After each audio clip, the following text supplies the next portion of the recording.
You know, I always wanted to motivate people. I always wanted to motivate people. I wanted to be that guy that everybody else liked. I wanted to be the guy that would walk down the halls of junior high school and high school and just have everybody slap my hands, just like that cool kid slap my hands. I wanted every girl to look at me and smile at me like she is right now. No, I'm just, truth is, I just wanted to be accepted. I wanted to be accepted. Does anybody know what the number one thing people want out of this life is? Any guesses? Money. That's a good, we all want money, but I'm looking for something else. Ice cream, that's what do you think? A family? A family. Ooh, that goes a lot. Hey, shh, quiet down. The number one thing people want is to be accepted. Nobody wakes up and says to themselves, I don't want anybody to like me. Oh, thank you. I don't want anybody to like me. No, we don't do that. We love interaction. Interaction with other people is one of the most important things of this life. I wanted to be accepted. My mother and father, they wanted to be accepted, and sometimes they made bad choices that got them in a lot of trouble. But before I start with that story, I want everybody in here to raise their hand. Everybody in here, raise your hand. If you don't participate, I'm going to find you. Oh, who's that right there? Ha ha. Who's not? Oh, hey. Now, if you are perfect, oh, who's that teacher back there with their hands? Not, hey. Ha ha, called them out, didn't I? If you are perfect and never ever done anything wrong, put your hand down. Oh, man. Look around the room. Hey, quiet down. Everybody look around the room. Nobody is perfect besides those people over there that put their hand down early. Okay, put your hand down. Before I started this story, I wanted to remind everybody in here that nobody is perfect. My mother and my father were not perfect. My mother, she had a very difficult life. By the age of 10, my mother was raped twice. By the age of 11, both of my mother's parents died. My mother, she spun out of control and she found acceptance in that wrong crowd, in the easy crowd. Look, if you make bad choices, it's not hard to make friends. Just make bad choices. If you make good choices and do great things, that's where your good friends are going to be. That's where the people that are going to be successful are going to be. Do not make bad choices. My mother, she lived with any family member that would allow her to live with them. My mother, she met my dad when she was very young, I think 16 when she had my brother. And my parents, they lived in East LA. That's where I was born, in the ghetto. 14th Street, San Bernardino is where I was living. It was the ghetto. My father and my mother, my father was so abusive to my mother that the state of California got involved and said that I'm going to take your children away. I don't know if my mother just hurried and left with her kids or if they gave her the option, but my mother, she left California and we moved to Delta, Colorado. Now, when we lived in Delta, Colorado, we just lived in a small little home on Palmer Street. And my mother, she kept getting in trouble. My mother, she kept getting arrested. And I remember escaping from the babysitter's house. And I ran down to the jail. And I was like 5 years old. Ran down to the jail and I looked up at the jail. And I said, Mom! Mom! And finally my mother, she came to one of the windows. Back in the day, they had plexiglass windows with holes. So my mother, she was able to speak to me. My mother, she began to cry. Me being the age of my little girl, my other little girl. I know why my mother was crying. Not only did she miss us, my friends, but the choices and the decisions that you make today, they will affect your future. And they don't always affect they don't affect just you. They affect everybody around you. My mother was crying because she was locked away while her children were being raised by somebody else. My mother was never able to get off drugs, and she was never able to get off her feet. She just gave birth to our younger brother, Joey, so she had 4 kids by like 20, 21 years old. My dad came from California and picked us up, and we drove in the back of a truck because we had nothing. In the back of a truck, we loaded our things, and we drove all the way to Provo. Does anybody know where Provo's at? You know that Center Street Bridge in Provo? My brothers and I, we used to sleep under that and take naps. We had nowhere to live. We got a vehicle, and I remember driving to the Provo Park to sleep. And I told my dad, I don't want to sleep here. There's homeless people already here. And I was crying in the back. I mean, I was brave, but I was scared because there was homeless people that were already sleeping at the park. We were able to live behind a family member's home for the winter. I know who in here has a lawnmower. That's an easy question. Who has a lawnmower? Only half of you? Only half of you know how to mow lawns? So where you park your lawnmower, it's probably a little shed, right? Some of you have a little shed. That's where we slept for the wintertime. Blankets, listen to this, blankets and space heaters warm that little garage shack for the wintertime. My dad, he kept getting in trouble. He got arrested. After he got out, we left Utah County and we went to Carbon County. But when we were in Carbon County, we had nowhere to live. So we lived at and slept at a homeless shelter. I remember living at this homeless shelter, sleeping, I should say, at this homeless shelter. My brothers and I, we'd be hungry. I remember we would sneak down to the kitchen. We would look around the corner, making sure nobody was watching, and then we'd sneak into the kitchen and we'd always get caught. We would try to steal pies or food from the kitchen because we were hungry. We were hungry. I remember walking up and down the road in Helper, Utah, asking people if they have any food or any candy that we could have. My dad, he was blessed with a job, and so we moved to Huntington, Utah.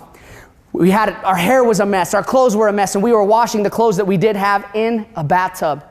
And this man by the name of Steve Stream came over, and he noticed that. He brought us groceries.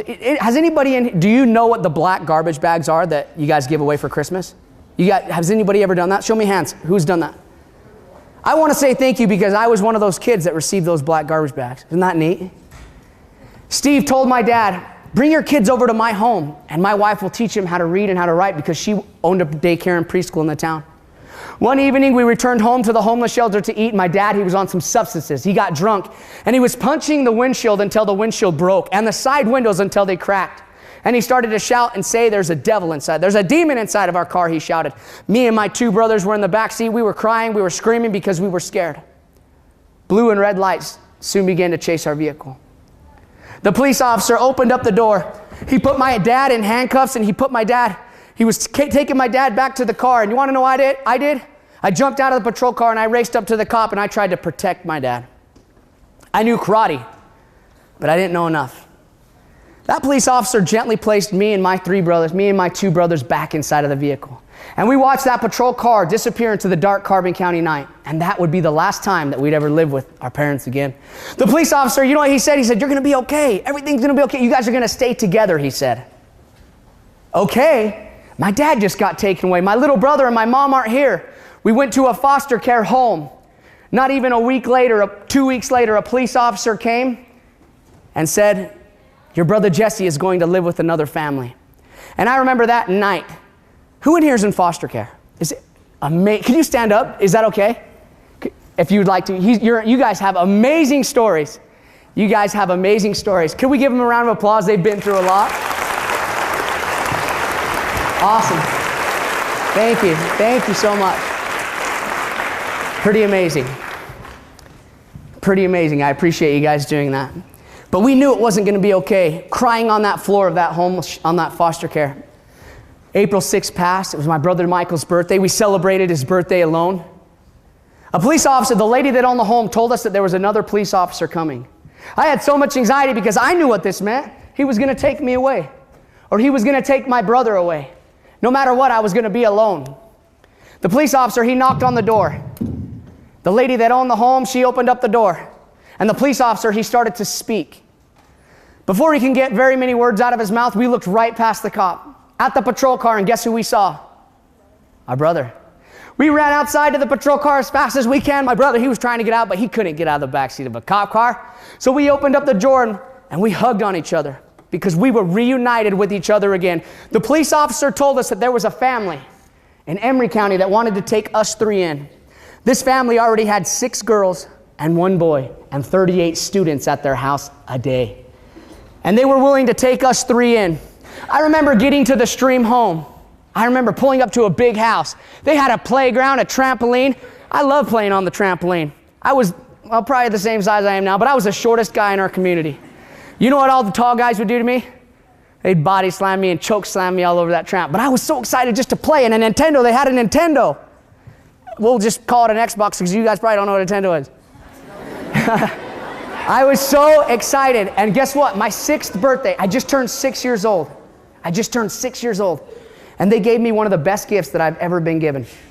And that was a pair of light-up shoes.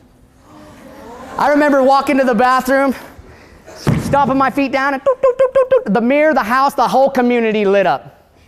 That was one of the best gifts that I've ever been given. That's a cute story, right? That's funny, right? But let me tell you something. Some of your classmates, some of your friends in here, some of the foster kids here, some individuals, some of your teachers, they have had a more difficult life than I have had. So before we point fingers and write naughty notes and do naughty things to each other and be mean, you think about that. You think about my story and you think about their story. Don't ever be mean. If you're a bully, I'll tell you what's going to happen right now. When you get older, what happens to bullies? They really become not much unless they change their life. What happens to that kid who tries hard in school and gets made fun of? A lot of my friends are like engineers. And don't make fun of people. Be good to one another. Love one another and treat each other with respect. Is that an okay? Yeah. Oh, that was crappy. Is that an okay? Yeah. 2 years after we were adopted, we went to Colorado to visit my mother and my little brother. My mother got in trouble and she was going to be locked away for 8 months. And she told the Stream family, I'm getting locked up. Could you take my little boy? Could you take him home with you? My parents already had 10 kids, 38 students. It was difficult for them, right? But guess what happened? On that day, they grabbed Joey's bag, they put it in the car, and they took him home to Emory County. To make the story short, they adopted my little brother. So because of the Stream family, I was able, this is my family, not everybody. There's like 30-something grandkids. It's amazing. This is my family. My brothers, my sisters. Because of the Stream family, serving my brothers and I'm able to watch them grow up. No matter how hard or how difficult your life is, I promise you, after storms, there's always sunshine. Who in here would like $10? Oh, wow. I think you had your hand up first. Will you come up here? Yeah. Holy cow. Woo! Give her a round of applause.